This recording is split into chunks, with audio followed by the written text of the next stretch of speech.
Welcome to our episode on Relationships Matter. We have been having such a good time with this series, and I know you don't want it to end, but guess what? There's so much more that we have to share with you in the days to come, so just stay tuned. Today, I want to talk about something that is extremely important in relationships. It's conflict.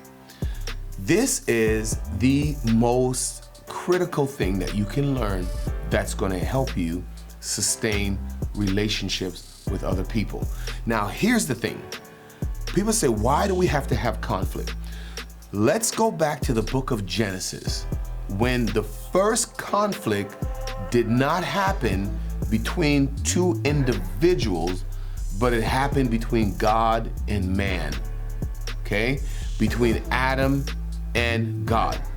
Remember Genesis chapter 3, when the serpent came and gave them the opportunity to eat from the tree of good and evil?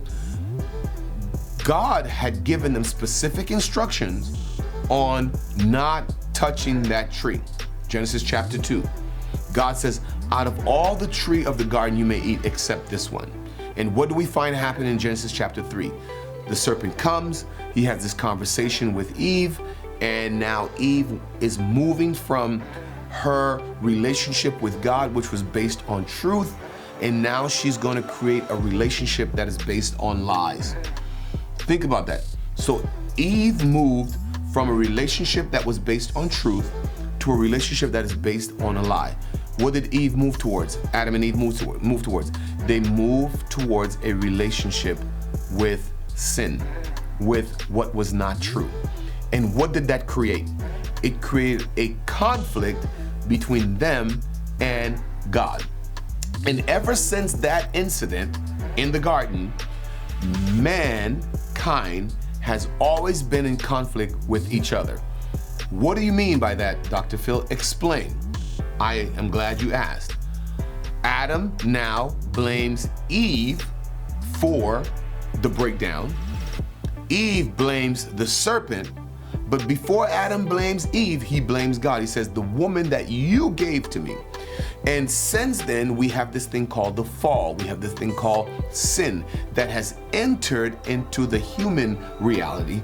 Now that makes it difficult for people to have good relationships without having conflict. Let me say this to you so you can understand. Conflict is not necessarily bad. Conflict is actually sometimes a good thing. It's how you manage, how you deal with the conflict that will make the difference. In Matthew chapter 18, verses 15 through 17, it says, if your brother sins against you, go and tell him his fault. So in other words, if your brother creates a conflict with you, between you and him alone, if he listens to you, you have gained your brother. But if he does not, it talks about take 2 or 3 from the church.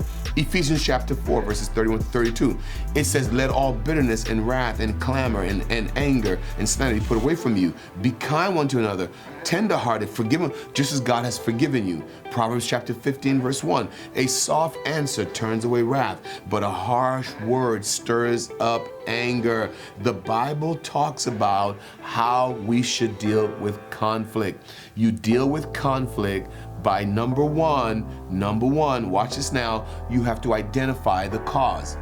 What is it that has caused us to be in conflict? Because a lot of time people are trying to deal with the conflict and they don't want to deal with the cause of the conflict. They want to deal with the symptoms of the conflict.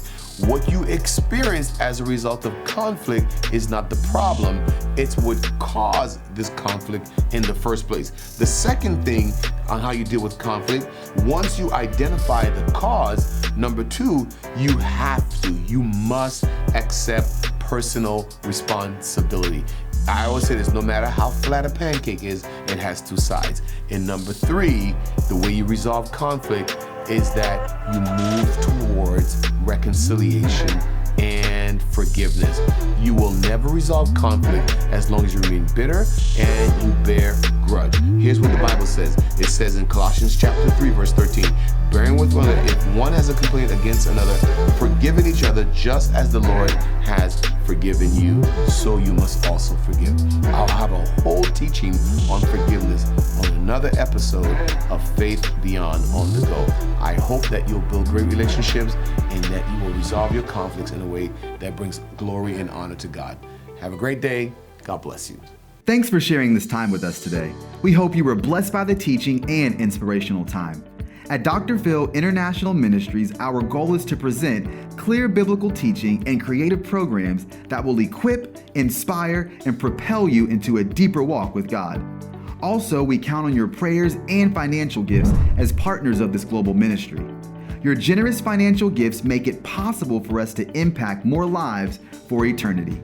To help us continue this great work, you can give securely at www.drphilministries.org or on Cash App, $Dr. Phil Phillips, and on Zelle, jecphil@comcast.net.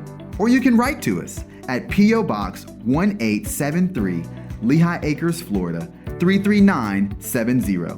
P.O. Box 1873, Lehigh Acres, Florida, 33970.